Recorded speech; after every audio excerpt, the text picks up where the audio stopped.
O Realidade em Pauta já está de volta e hoje o assunto é a falta de saúde dos professores que têm sofrido cada vez mais com doenças mentais. Na pesquisa realizada pela Associação Nova Escola, os problemas mais frequentes são ansiedade, estresse e insônia.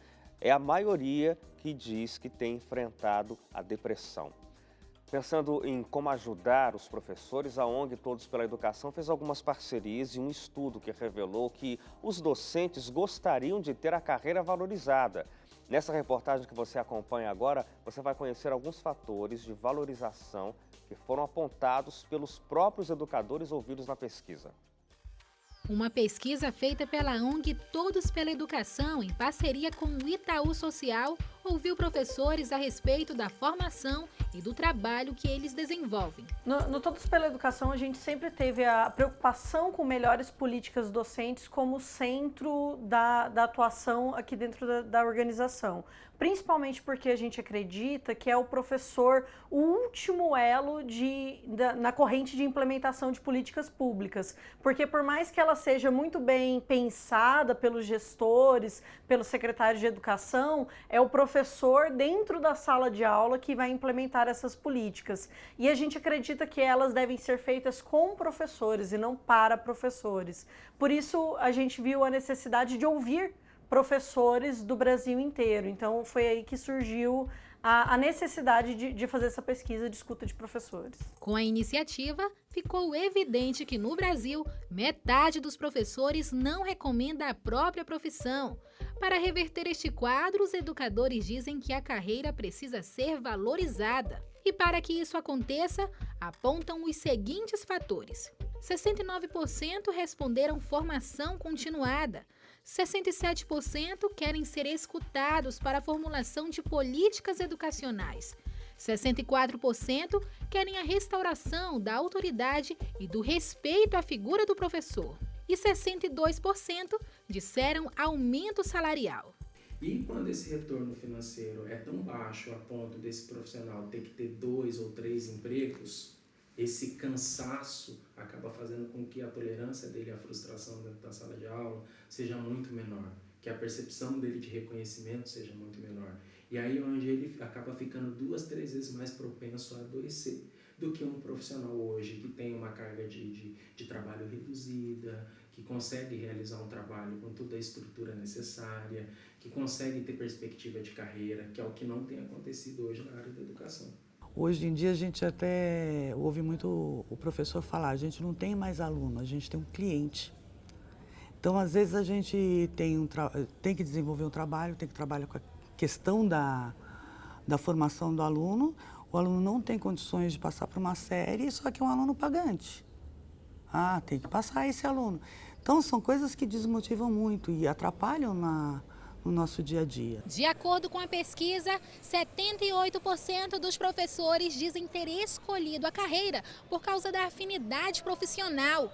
Mesmo assim, quando o assunto é satisfação no trabalho, 33% disseram estar totalmente insatisfeitos e apenas 21% se declararam satisfeitos. A pesquisa também revelou que 84% dos professores ouvidos consideram aspectos ligados à carreira mal atendidos, como o apoio a questões de saúde e psicológicas. Normalmente, quando ele está com problema de desgaste mental, saúde mental, ele já ficou doente, já teve gastrite, já teve enxaqueca.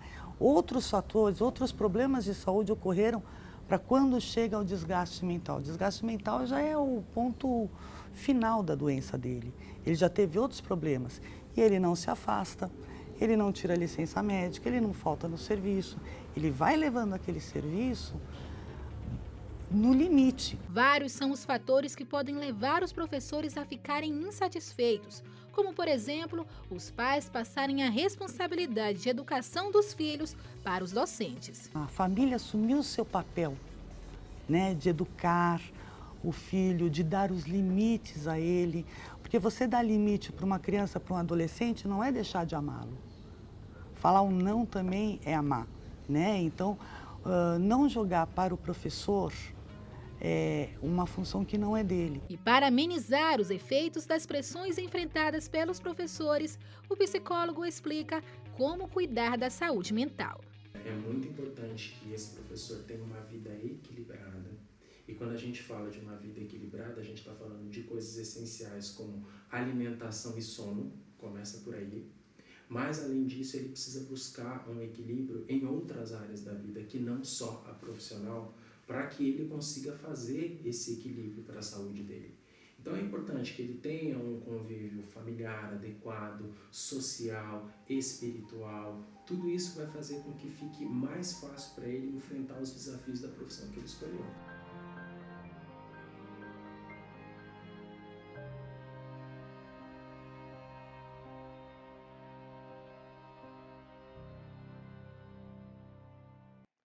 E a gente volta aqui ao estúdio para continuar a conversa com a psicóloga Bruna Borges, que é especialista em transtornos mentais. Bruna, a gente conversava já no primeiro bloco sobre as razões que fazem esses professores serem afastados, mas eles acabam voltando, eles têm que voltar. Depois do afastamento, voltam para a escola. Como é que é esse retorno? Normalmente, o problema foi solucionado? A questão foi resolvida? Então, como foi dito, né, em uma das reportagens, é bem complicado porque a pessoa volta para o problema, né, que tem sido ali a escola. Mas acho que uma das principais dificuldades, né, que eu até comentava um pouco com você, é voltar para a escola e muitas vezes o professor não acaba voltando exercendo a atividade que ele tinha antes. Então, retiram a quantidade de aulas que ele pode dar, acabam também, às vezes, mudando o professor de função quando ele é concursado, não pode ser demitido, porque muitas vezes não tem um apoio da instituição para esse regresso do professor. E isso acaba só prejudicando mais ainda esse profissional, porque ele não se sente valorizado de forma alguma, porque ele está ali formado para ser professor.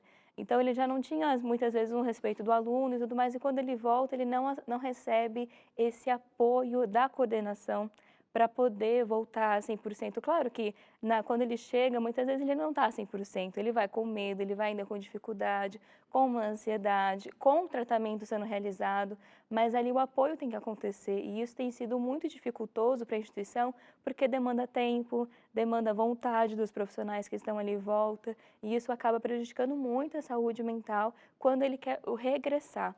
Então, alguns saem de licença e têm um medo de regressar porque não querem ter que voltar para essa realidade novamente. Uma professora ouvida na reportagem disse algo que me chamou a atenção. Ela disse, nós não temos mais alunos, nós temos clientes. Essa pressão de que é um cliente, não mais um aluno, a interpretação do professor. Quer dizer, não estou simplesmente fazendo a função de educar. Eu preciso fazer com que ele seja aprovado, não importa se tem nota ou se não tem. Isso é cruel, do meu ponto de vista, para com a atividade do professor. É muito cruel, porque tira a autonomia do professor, né? Então, se eu não preciso do professor, eu sei que ali eu vou passar, então eu não preciso nem sequer prestar atenção na aula. Que função que o professor tem ali? Nenhuma, ele vai ter que me passar mesmo, independente das minhas notas, né? E aí, uma das reportagens que eu tinha estudado um pouco, falava até mesmo da questão dos professores com medo dos pais. Porque os pais tendem a ser agressivos se o filho reclama de algo em relação ao professor, se o professor tende a ter mais autonomia na sala de aula, tentar colocar regras ali no sistema, que tem alguns pais que acabam chegando a esse professor de forma agressiva, porque não querem que o filho seja reprovado, não quer que nenhuma punição aconteça, né? Então, além de ter que lidar muitas vezes, como você falou, eles são clientes, então clientes você tem que conquistar, então o professor está ali para conquistar o aluno e, consequentemente, o pai. Né? Então, ele fica à mercê dessa situação e não exercendo a sua profissão para aquilo que ele estudou. E isso que acaba gerando a maior insatisfação no trabalho, porque ele tem que conquistar pessoas ao invés de exercer o lecionar, né? Ensinar. E ainda mais ensinar para as pessoas que não estão com vontade de aprender. Isso é a maior dificuldade. Claro. A gente tem aí na lista dos problemas psicológicos, né? Você já citou a ansiedade, depressão, a síndrome de burnout, tem a insônia. E em muitos casos isso tudo se torna uma coisa só, aparece junto, porque o professor vive num estado tão crítico que todas essas coisas surgem ao mesmo tempo. Eu até brinco muitas vezes com alguns pacientes meus, né? Que acaba acontecendo um casamento ali muito ruim.